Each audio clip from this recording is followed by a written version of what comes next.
सर्वोच्च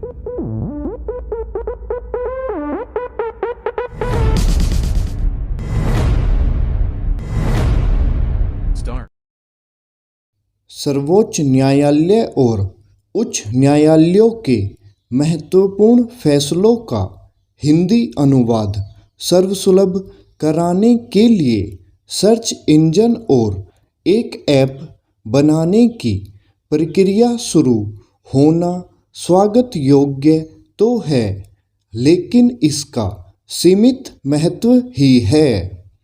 यदि यह सुविधा उपलब्ध होती है तो उसका लाभ मुख्यतः विधि के छात्रों, कानून के जानकारों और अन्य पेशेवरों को ही मिलेगा।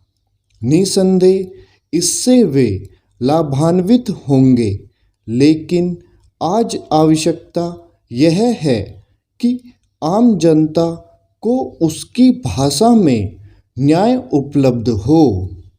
हाल में दिल्ली में मुख्यमंत्रियों और उच्च न्यायालयों के मुख्य न्यायाधीशों के सम्मेलन में इसकी आवश्यकता पर बल तो दिया गया, लेकिन इसके प्रबल आसार नहीं दिखते कि इस दिशा में कुछ ठोस हो सकेगा।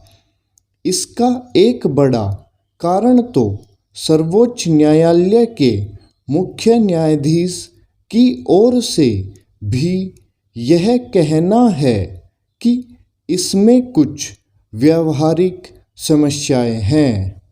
हालांकि उन्होंने स्थानीय भाषा में न्याय की जरूरत पर भी बल दिया, लेकिन इसी के साथ जिस तरह व्यावहारिक समस्याओं को रेखांकित किया गया, उससे यह प्रश्न उठ खड़ा हुआ है कि इस दिशा में आगे बढ़ना संभव हो पाएगा या नहीं। यदि न्यायपालिका के स्तर पर इसमें रुचि नहीं दिखाई जाती कि उच्चतर न्यायालयों के स्तर पर लोगों को उनकी भाषा में न्याय मिले, तो फिर यह आकांक्षा कभी पूरी होने वाली नहीं है। इस मामले में न्यायपालिका के साथ ही सरकार को भी रुचि लेनी होगी और यह देखना होगा कि किसी न किसी स्तर पर एक शुरुआत हो। कम से कम लोक महत्व के मामलों में तो फैसले जनता की भाषा में ही देने का कोई उपक्रम होना चाहिए। यदि दुनिया के अन्य कई देशों में ऐसा हो सकता है, तो फिर भारत में क्यों नहीं हो सकता? इस प्रश्न के उत्तर में यदि कुछ आड़े आ रहा है तो वह है इच्छा शक्ति की कमी। यदि न्यायपालिका और कार्यपालिका अपेक्षित इच्छा शक्ति का परिचय दे तो उन व्यावहारिक समस्याओं का समाधान आसानी से किया जा सकता है जो स्थानीय भाषा में न्याय उपलब्ध कराने में बाधक बनी हुई है।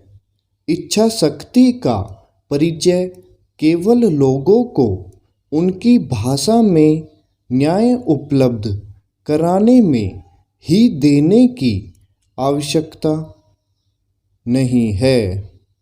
ऐसी ही आवश्यकता समय पर न्याय उपलब्ध कराने के मामले में भी है।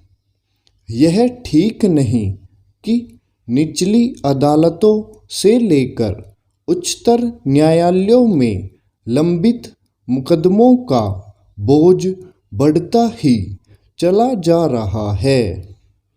यह सही है कि इस बोझ को कम करने के लिए न्यायिक तंत्र को सक्षम बनाने की जरूरत है, लेकिन इसके साथ ही इस तंत्र की खामियों को दूर करने की भी जरूरत है।